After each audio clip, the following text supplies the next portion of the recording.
দর্শক শুভেচ্ছা সহ শুরু করছি Channel I round table power by Shwapno. Round টেবিলে আজকে আমরা কথা বলবো আমাদের নির্মাণ খাত, আবাসন খাত। আপনারা বুঝতেই পারছেন যে REHAB, real estate association and housing, real estate and housing association of Bangladesh, রিহ্যাবের 4 জন পরিচালককে আমরা পেয়েছি। এবং দর্শক আপনারা এরই মধ্যে গণমাধ্যমের মারফতে জেনে গেছেন যে রিহ্যাবের যে মেলাটি, যে মেলার জন্য আপনি আমরা অপেক্ষা করি সারা বছর, সেই মেলাটি শুরু হচ্ছে বুধবার থেকে এবং 4 দিনের মেলা, ছুটি আছে। সো সব মিলে এবার এই মেলার মাধ্যমেই আমাদের হাউজিং সেক্টর জমজমাট হয়ে উঠবে, সেই প্রত্যাশা নিয়ে আমরা শুরু করছি আলোচনা। আমি শুরুতে আমাদের যে 4 জন অতিথি আমি পরিচয় করে দিয়ে আসি। আমার ঠিক বায়ে আছেন জনাব Liaquat Ali Bhuiyan, senior vice president rehab. তার ঠিক পরেই আছেন শেখ কামাল, রিহ্যাবের পরিচালক, সম্মানিত পরিচালক। আমার বায়ে আছেন ইঞ্জিনিয়ার মঞ্জুরুল ফরহাদ, রিহ্যাবের পরিচালক, এবং আমার সর্বডানে আছেন মোহাম্মদ লাবিব বিল্লাহ, পরিচালক রিহ্যাব। আপনাদের সবার প্রতি কৃতজ্ঞতা জানাই, ধন্যবাদ জানাই চ্যানেল আই স্টুডিওতে আপনারা এসে দর্শকদেরকে আলোকিত করবেন। আমি শুরু করতে চাই আলোচনাটি জনাব লিয়াকত আলী ভূঁইয়া আপনাকে দিয়ে। আপনাকে দীর্ঘদিন ধরে আমরা রিহ্যাবের নেতৃত্বে দেখছি এবং বিশেষ করে মেলা আয়োজনের সঙ্গে আপনি সবসময় সংশ্লিষ্ট থাকেন। হাউজিং সেক্টর বা নির্মাণ খাতে এই সময়ের কি পরিস্থিতি, রিয়েল এস্টেট সেক্টরের বর্তমান আপনারা কেমন আছেন? ধন্যবাদ আপনাকে এবং চ্যানেলের দর্শকদেরকে।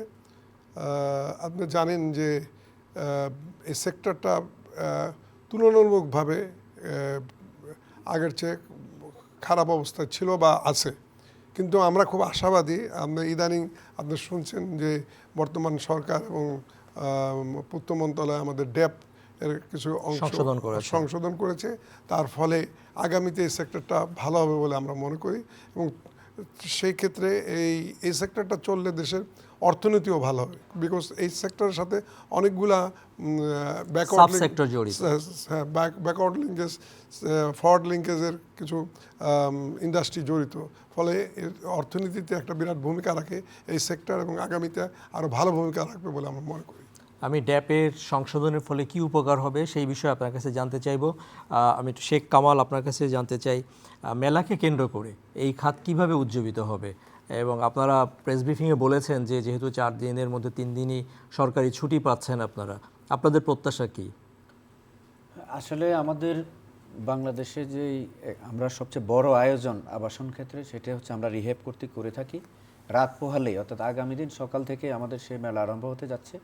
সেখানে উজ্জীবিত হবে এই কারণে যে একই ছাদের নিচে সেখানে ফ্ল্যাট, প্লট এবং আমাদের যে বিল্ডিং মেটেরিয়ালস সব কিছুই কিন্তু স্টল আমাদের ওখানে আছে। জি। তা আমাদের একটা সময় দেখা যায় যে আপনি 1 to 1 যখন একটি ফ্ল্যাট এবং প্লট ক্রয় করতে যান, বিভিন্ন অফিস আপনাকে চয়েস করতে এবং আপনার যেই চাহিদা সেই মোতাবেক একটিকে আপনাকে শর্ট আউট করতে অনেক সময় লাগে। জি। কিন্তু আমি সবাইকেই বলবো আপনারা মেলায় আসুন। মেলায় যখন আসবেন, এখানে আমাদের বাংলাদেশে যারা এই সমস্ত খাতে বিল্ডিং কোড মেনে বিল্ডিং করেন, আমাদের সম্মানিত মেম্বাররা, ওনারাই আমাদের মেলাতে অংশগ্রহণ করছেন এবং এখানে এসে আপনি আপনার পছন্দ মতো কোনো না কোনো একটা স্টলে আপনি আপনার প্লট এবং ফ্ল্যাট আপনি পেয়ে যাবেন। সেই কারণে আমরা বিশ্বাস করি যে আমাদের ঢাকা এবং সারা বাংলাদেশে যারা ফ্ল্যাট এবং প্লট ক্রয় করতে চান, অবশ্যই যে আগামী 24 তারিখ থেকে 27 তারিখের মধ্যে আপনার সুবিধা মতো যে কোনো সময় আপনারা এসে আপনাদের ফ্ল্যাট এবং প্লট আপনারা ক্রয় করবেন এবং তারই মধ্য দিয়ে যেমনি আমাদের যদি বিক্রি ভালো হয় তাহলে আমাদের দেশের অর্থনীতিতেও আমরা অবদান রাখতে পারবো, তেমনিভাবে যারা আপনারা এখানে যাচাই বাছাই করে নেবেন আপনাদের কিন্তু প্রতারিত হওয়ারও কিন্তু সুযোগ সবচেয়ে কম থাকবে। একটা জিনিস মনে রাখবেন, যারা রিহ্যাব মেম্বার ওখানে আপনার প্রতারিত হওয়ার সুযোগ খুব কম, কিন্তু রিহ্যাব মেম্বারের বাইরেও অনেকেই এখন ব্যবসা করছে, শেয়ার ব্যবসা করছে, ল্যান্ড শেয়ারিং, এগুলো কিন্তু প্রতারণার একেবারে একটা বড় ফাঁদ। আমরা আপনাদেরকে আজকের এই অনুষ্ঠানের মাধ্যমে নিরুৎসাহিত করতেছি, রিহ্যাব মেম্বার ব্যতীত কারো কাছ থেকে কোনো প্লট এবং প্লাট আপনি ক্রয় করবেন না। এই ব্যাপারে রিহ্যাবের আপনাদের তরফ থেকে কোনো ভূমিকা পালনের সুযোগ আছে কিনা, এই যে আপনি যে বলছিলেন প্রতারণার বিষয়ে? এখানে আমাদের যারা মেম্বার শুধুমাত্র আমরা তাদেরকেই আমাদের রিহ্যাবে একটা মেডিয়েশন সেল আছে, সেখানে যারা অভিযোগ করে আমরা ওই সেলের মাধ্যমে সেটাকে আমরা সমাধানের চেষ্টা করি এবং ম্যাক্সিমাম আমাদের এখানে সমাধান হয়ে যায়। আর যারা আমাদের মেম্বার হয় নাই ওদের কাছ থেকে যদি কোনো ক্রেতা প্লট এবং ফ্ল্যাট কিনে থাকে, রাষ্ট্রীয় আইন অনুযায়ী তাকে ব্যবস্থা গ্রহণ করতে হবে। যেহেতু সে আমাদের মেম্বার না, আমরা চাইলেও তার বিষয়ে আমরা আইনগত কোনো পদক্ষেপ নিতে পারি না। আমি আপনার কাছে আসবো জনাব লিয়াকত ভাই, আমি একটু আপনার সহ আলোচকদের কথা শুনে আসি। জনাব ইঞ্জিনিয়ার মঞ্জুরুল ফরহাদ, এই যে রিহাবের মেলাটি হচ্ছে বেশ লম্বা সময় ধরে, কোভিড টাইম বাদ দিলে প্রতি বছরই রিহাবের মেলাটা হয়, আপনার ক্রেতা বিক্রেতা এবং সেবা গ্রহীতা এই যে সংযোগটা, এই সংযোগটা আপনাদের আসলে এই খাতের মানে প্রাণ চাঞ্চল্য তৈরিতে কিভাবে ভূমিকা রাখে? ধন্যবাদ আপনাকে এবং ধন্যবাদ চ্যানেলের সকল দর্শকদের। আমাদের রিহ্যাব মেলাটা আমাদের প্রাণচাঞ্চল্যতার একটা মূল উৎস, কারণ বর্তমান সিচুয়েশনে আমাদের রিহ্যাব মেলাটা আমরা যে সিচুয়েশনে করতেছি আসলে দেশটা একটু ক্রিটিক্যাল সিচুয়েশনে যাচ্ছে। এই কারণে আমরা এটা প্রাণচাঞ্চল্যতা ফিরে আনার জন্য এবং দেশের মানুষকে উদ্বুদ্ধ করার জন্য লো কস্ট ফ্ল্যাটগুলো এবং মানে গুণগত মানসম্পন্ন ফ্ল্যাট পারচেসের জন্য আমরা উদ্বুদ্ধ করার চেষ্টা করছি। আর পাশাপাশি আরেকটা জিনিস আপনাকে আমি বলতে চাই, আমরা যারা ফ্ল্যাট ক্রেতা, যাদের কাছে আমরা ফ্ল্যাট বিক্রি করছি, তারা কিন্তু যাচাই বাছাই করতে পারবে আমাদের একটা নির্দিষ্ট মেডিয়েশন সেলের মাধ্যমে। পাশাপাশি তাদের যে অর্থনৈতিক উৎসটা, এখানে ফিনান্সিয়াল ইনস্টিটিউশনগুলো কিন্তু আমাদের মেলায় আসছেন, যারা তাৎক্ষণিকভাবে লোন প্রোভাইড করতে পারবেন। ব্যাংক আসছেন, তারা তাৎক্ষণিক লোন প্রোভাইড করতে পারবেন। এবং পাশাপাশি ধরেন আমার যে মানে যে ফ্ল্যাটটা যিনি কিনবেন, ওই ভবনের আমাদের যে রাজুক অনুমোদন আছে কিনা সেটাও কিন্তু যাচাই করার সুযোগ আছে আমাদের এখানে। মানে কি রাজুকের স্টল থাকবে নাকি রাজুকের প্রতিনিধি থাকবে? রাজুকের স্টল থাকবে না, রাজুকের প্রতিনিধি থাকবে। যেটা আমরা নিজেরাও যে স্টলগুলো আসছে তাদের কিন্তু তারা যেগুলো ডিসপ্লে করবে সেগুলোও কিন্তু আমরা নিজেরা দেখে দিচ্ছি। আচ্ছা, আমরা নিজেরাও যাচাই করে আমরা এখানে প্রতারিত হওয়ার সুযোগ কম, ইনশাআল্লাহ সংখ্যাটা কম। হ্যাঁ, সংখ্যাটা কম। জি, অনেক ধন্যবাদ আপনাদেরকে যে আপনারা গ্রাহকদের স্বার্থটাকে সবচেয়ে বেশি গুরুত্ব দিচ্ছেন। আমাদের সঙ্গে আর একজন পরিচালক আছেন রিহ্যাবের, জনাব মোহাম্মদ লাবিব বিল্লাহ। আমরা গ্রাহক স্বার্থ নিয়ে কথা বলছিলাম। আসলে তো যে কোনো ব্যবসার ক্ষেত্রেই গ্রাহক সবচেয়ে বড় অগ্রাধিকার। এই যে একটা মেলাকে কেন্দ্র করে মানে আমি এই যদি জানতে চাই যে ধরেন নির্মাণ খাত, তো আমি মনে করি যে আমাদের শ্রম ঘন শিল্পের কথা যদি বলি, শ্রমিক নিয়োজনের কথা, কর্মসংস্থানের অনেক বড় একটা সেক্টর। কিন্তু সাম্প্রতিক সময়ে আমাদের নানা কারণে অর্থনীতি একটি স্লো ডাউন, মানে এই কোন সবাই আমরা জানি এটা। আপনার কি মনে হয় যে বাউন্স ব্যাক করার কী রকম সম্ভাবনা দেখতেছেন, ঘুরে দাঁড়ানোর সম্ভাবনা? আসলে আবাসন তো ধন্যবাদ আপনাকে, আপনি খুব চমৎকার একটা বিষয়ে উত্থাপন করেছেন। আবাসন আমাদের মৌলিক চাহিদা। আমাদের এটা ছোট দেশ কিন্তু হাইলি ওভার পপুলেটেড একটা কান্ট্রি। এখানে মাল্টি স্টোরিড বিল্ডিংয়ের প্রয়োজনীয়তা রয়েছে এবং একই সাথে আপনার এটাকে বলবো যে সাধ্যের সাথে যে স্বাদ মানুষের, সেটার একটা সমন্বয়ের প্রয়োজন রয়েছে। আমাদের বর্তমানে যে ডেভেলপাররা কাজ করছেন, ওনারা চেষ্টা করছেন যে প্রত্যেকের যেন একটা আবাসনের ব্যবস্থা করা সম্ভব হয়। তো রিহ্যাব ফেয়ারটা এরকম, আপনি খেয়াল করবেন যে ওখানে গুলশানে যে একেবারে লাক্সারিয়াস অ্যাপার্টমেন্টের জন্য যেমন বিক্রেতারা আসছেন, একই সাথে একেবারে মানে মধ্যবিত্তের যে আয়ের সাথে সামঞ্জস্যপূর্ণ একটা অ্যাপার্টমেন্ট নিয়ে আসছেন। সো এখানে প্রতিটা মানুষের জন্য কোনো না কোনো একটা স্টলে একটা সলিউশন রয়ে গেছে। আচ্ছা, সেই জিনিসটা কিন্তু উনি অনেক দিন হয়তো সার্চ করে পাননি, হয়তো ডিসকারেজড হয়েছেন, যে একটাকে গেলেন চিন্তা করলেন যে না, আসলে ঢাকা শহরে আমার জন্য একটা অ্যাপার্টমেন্ট পরে কোনো দিনই হতে সম্ভব হবে না।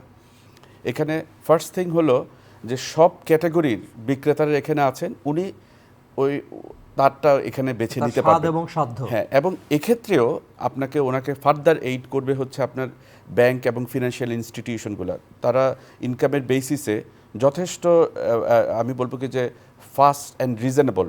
ফার্স্ট এই জন্য ওখানেও একটা কম্পিটিশন তৈরি হয়েছে রিহ্যাব মেলাকে কেন্দ্র করে। যখন দেখছে যে কোনো কোম্পানি খুব ভালো কিছু সলিউশন এই ফাইন্যান্সিংয়ের জন্য রেখেছে, তখন আদার কোম্পানিগুলো এখন এখানে দ্রুততম সময়ে দেখা যাচ্ছে একটা নর্মাল ব্যাংক ফাইন্যান্স নিতে একজনকে মাসের পর মাস সময় লেগে যায়। আপনার রিহ্যাব মেলাতে যেই ফিনান্সিয়াল ইনস্টিটিউশনগুলো এই ঠিক পার্টিকুলার আবাসিক আবাসনের জন্য ফাইন্যান্স করবে ওনারা দেখা যাচ্ছে 15 ডেজ অর 21 ডেজের একটা টাইমলাইন দিয়ে ফাইন্যান্স করে দিচ্ছে। এই জন্য আমি মনে করবো যে যাদেরই আপনার এই আবাসনের প্রয়োজন রয়েছে ওনার সাধ্য যেমনই থাকুক ওনারা অন্তত একবার ভিজিট করলে আমি মনে করি যে ওনাদের ধারণাটা ওনারা মানে আবাসনের যে ওনার যে চাহিদাটা পূরণের ক্ষেত্রে একটা পজিটিভ একটা মুভ ফিডব্যাক পাবে নিঃসন্দেহে। আমাদের সঙ্গে যে একজন ইঞ্জিনিয়ার আছেন, আমি সুযোগে একটু ভূমিকম্প নিয়ে মানুষের মধ্যে এক ধরনের আতঙ্ক আছে এবং আমাদের দেশে যে ধরনের বিল্ডিং নির্মাণ হচ্ছে, মানে এটা দর্শকদের অবগতির জন্য আপনি বলতে পারেন যে রিহাবের মেম্বার যারা, তাদের স্ট্রাকচারাল বিল্ডিংগুলো কোন মাত্রা পর্যন্ত ভূমিকম্প রেজিস্ট্যান্ট বিল্ডিং আপনারা তৈরি করেন, বা এখন যেহেতু মানুষের মধ্যে আতঙ্ক আছে এই বিষয়টা একটু অ্যাড্রেস করতে পারেন আপনি? ধন্যবাদ আপনাকে ভাই। আমি একটু বলতে চাই, আমরা নর্মালি কিন্তু এখন যে ভবনগুলো নির্মাণ করছি আমরা 9 রিক্টার স্কেলকে কিন্তু আমরা মেনে চলি।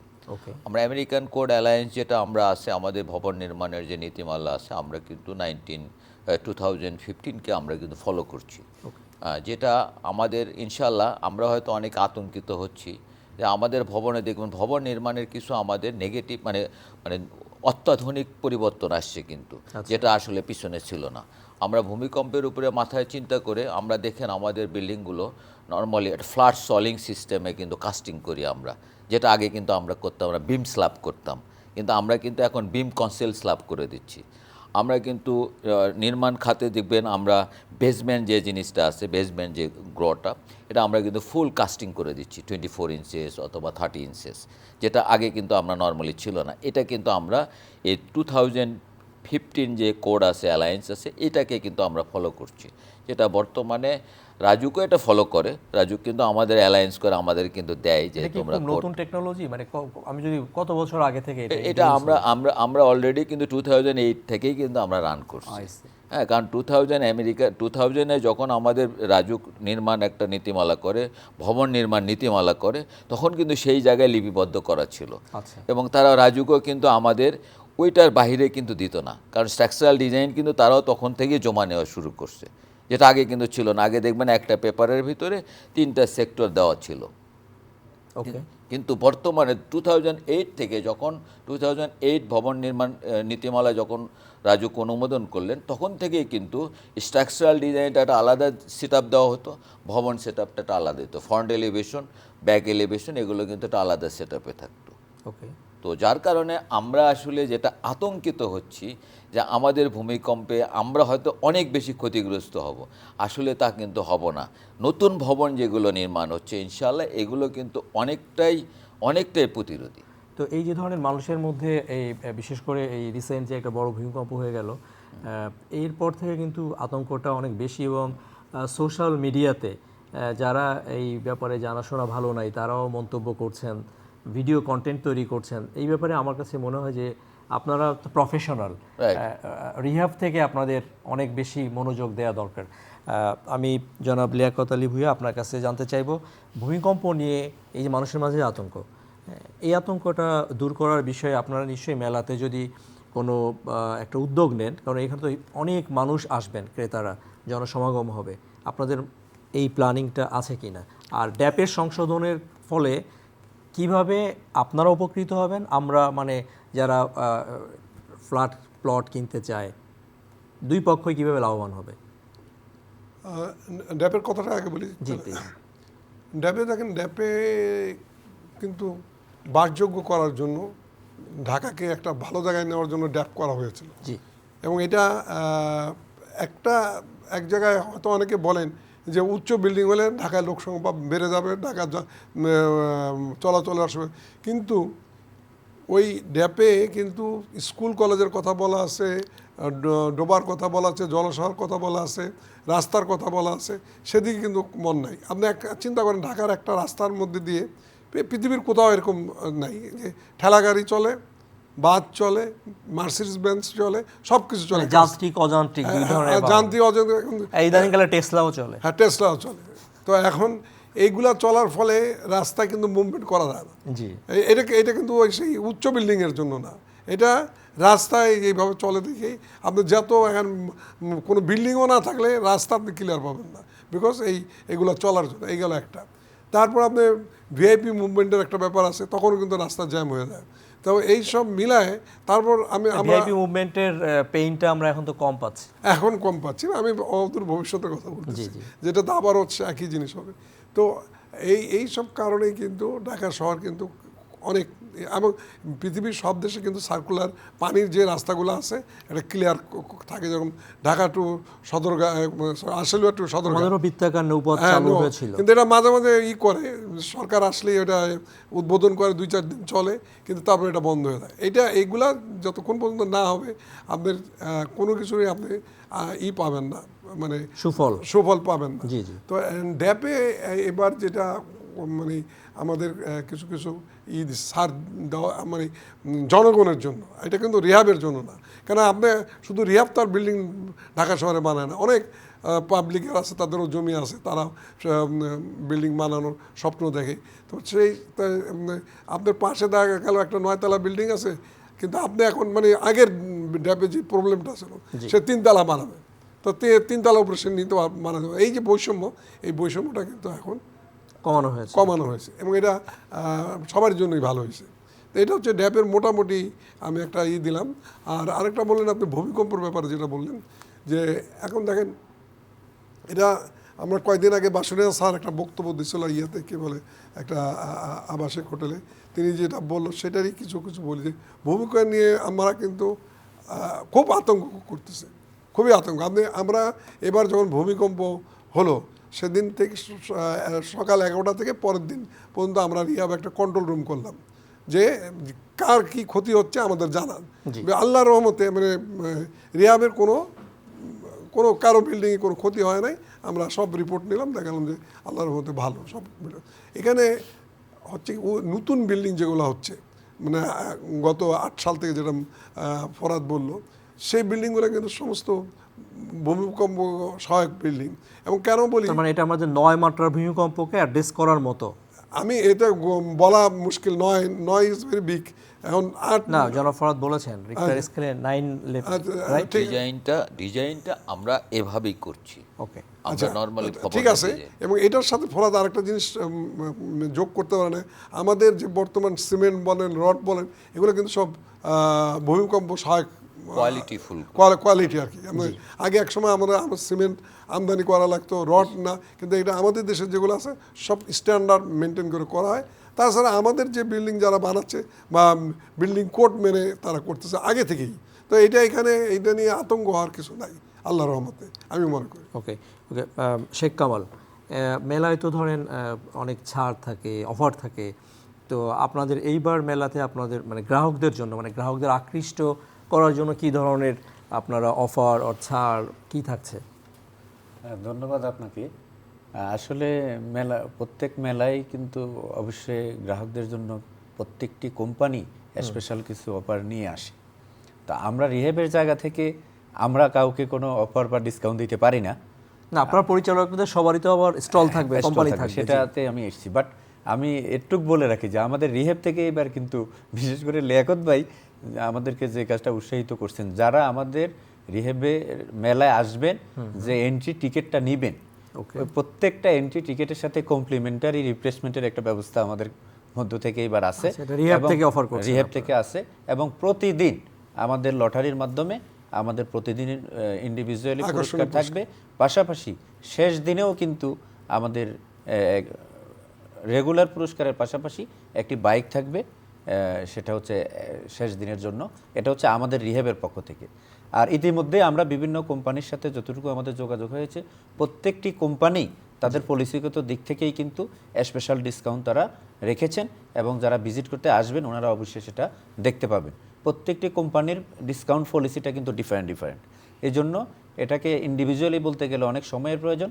তাই আমি বলবো যে প্রত্যেকটি কোম্পানিরই কম বেশি ডিসকাউন্ট আছে, আপনারা আসবেন, এসে আপনারা আপনাদের পছন্দের জিনিসটা আপনারা নেবেন।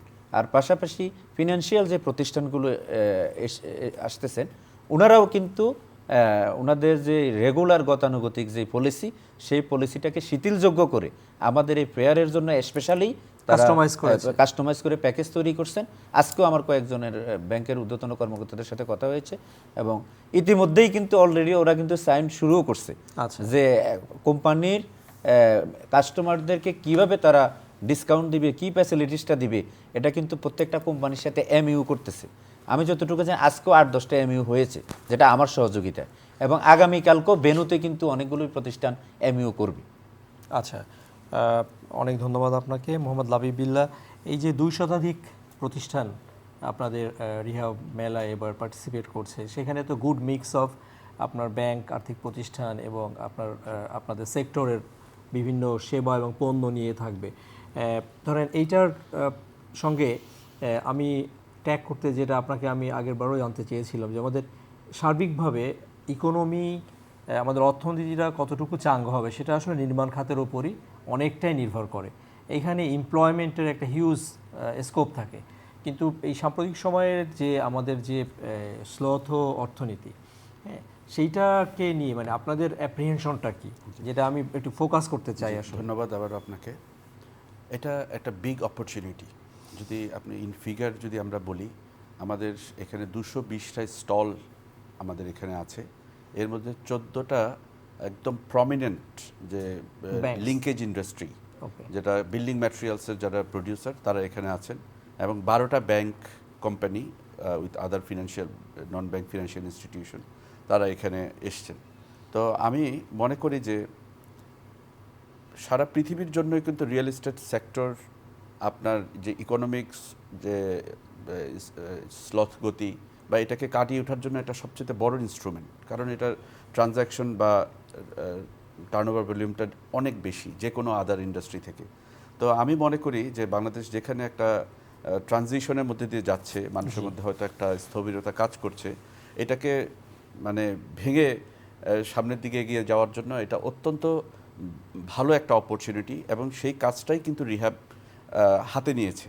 সেজন্য আমরা এনশিওর করেছি যেন শুধুমাত্র প্লট এবং ফ্ল্যাটের মধ্যে যেন জিনিসটা সীমাবদ্ধ না থাকে, যেন মানুষ এইটার জন্য যে ফিনান্সিয়াল এইডটা প্রয়োজন সেটাও যাতে ইনস্ট্যান্টলি একই ছাতার নিচে আসতে। আপনি নিশ্চয়ই শুনেছেন, এবং আমরা আগে এই কালচারটাকে আমরা দেখেছি, এটাতে অনেক মানুষ উপকৃত হচ্ছে।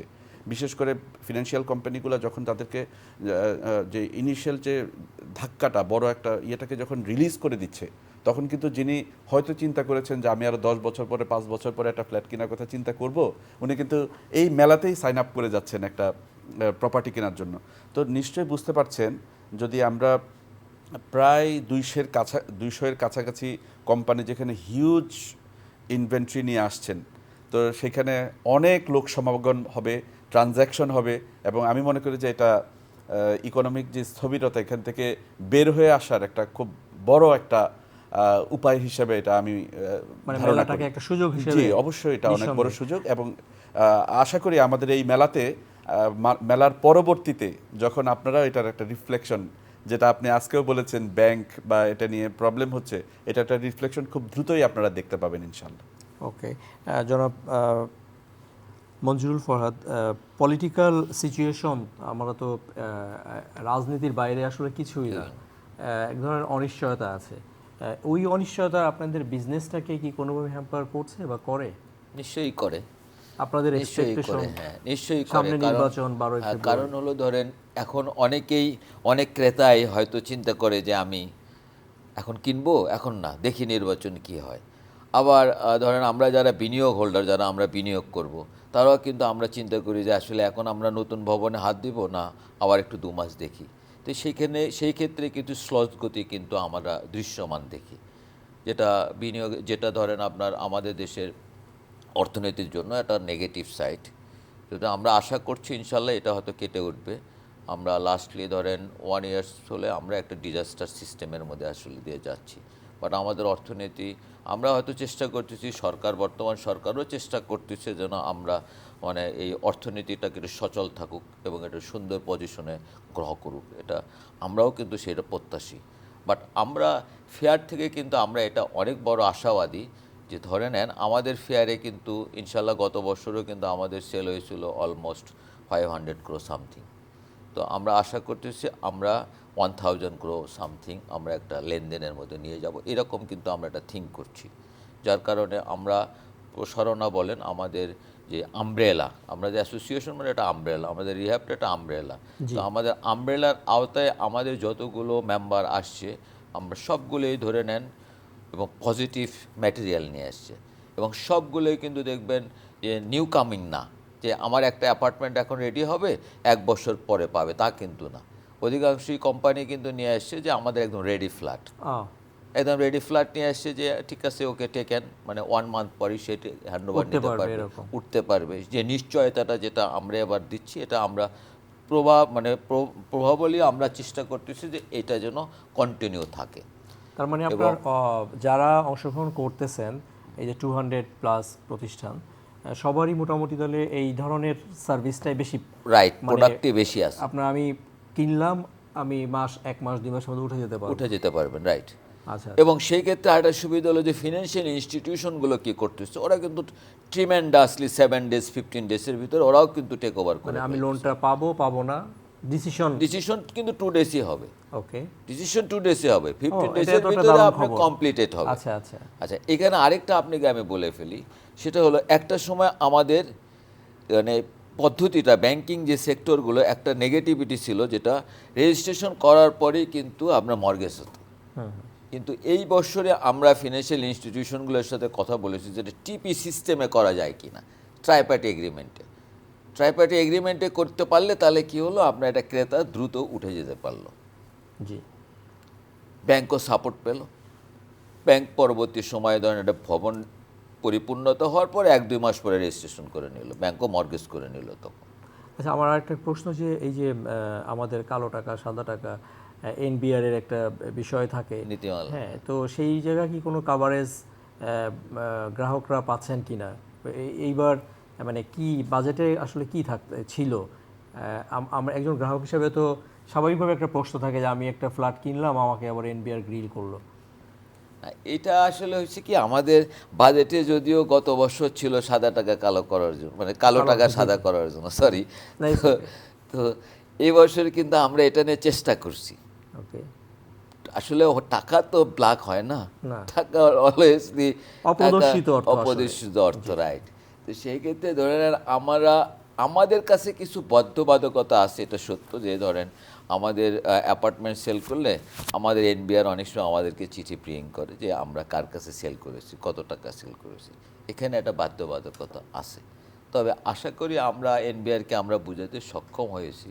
আমরা অনেকবার আমাদের মাননীয় প্রেসিডেন্ট সাহেব, আমাদের সিনিয়র ভাইস প্রেসিডেন্ট সাহেব লিয়াকত আলী ভূঁইয়া সাহেব অনেকবার কিন্তু এনবিআরের চেয়ারম্যানের সাথে এটা কিন্তু বৈঠক করা হয়েছে, যেটা শিথিলযোগ্য। কিন্তু অনেকটা মাননীয় চেয়ারম্যান কিন্তু বলছে যে ঠিক আছে, এটা আমরা দেখছি। ওকে, জনাব লিয়াকত আলী ভূঁইয়া, আপনি এই সেক্টরের একজন অভিভাবকের মতো, একই সঙ্গে রাজনীতির সঙ্গেও আপনি যুক্ত ছিলেন। রাজনৈতিক অনিশ্চয়তা কোনোভাবে এই আপনাদের খাতটাকে ক্ষতিগ্রস্ত করেছে কিনা বা করছে কিনা, বা এখান থেকে আমরা যেহেতু আমাদের এখন নির্বাচনের রোডম্যাপ ঘোষিত হয়ে গেছে, আমরা জানি 12ই ফেব্রুয়ারি নির্বাচন এবং গণভোট, সো আপনার প্রত্যাশাটা কি? না, আপনি পরিসংখ্যান যদি দেখেন, এদেশে যখনই নির্বাচনের সময় আসে সেই 2-4 মাস কিন্তু অনেক আনসার্টেনিটি থাকে, এবং বিনিয়োগকারীরাও তখন বিনিয়োগ একটু কম করে, যেটা ফরাদ বলল, এবং যারা ক্রেতা তারাও সব কিছু একটু হয়ে যায়, স্লো নীতি হয় আর কি।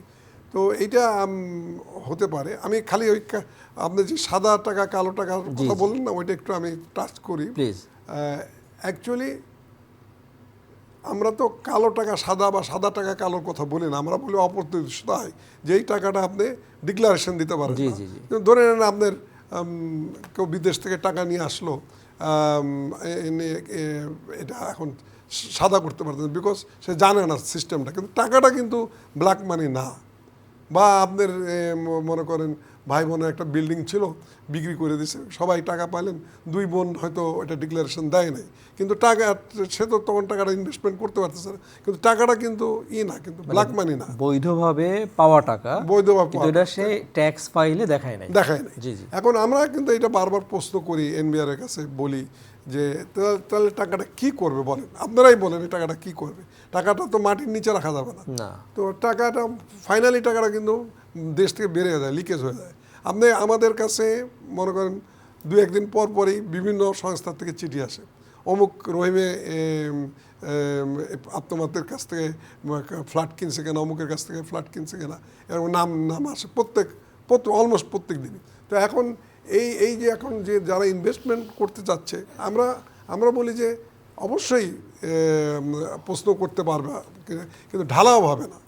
ঢালাওভাবে প্রশ্ন করলে হয় কি, তখন এখানে ইনভেস্টমেন্ট কেউ করতে চায় না।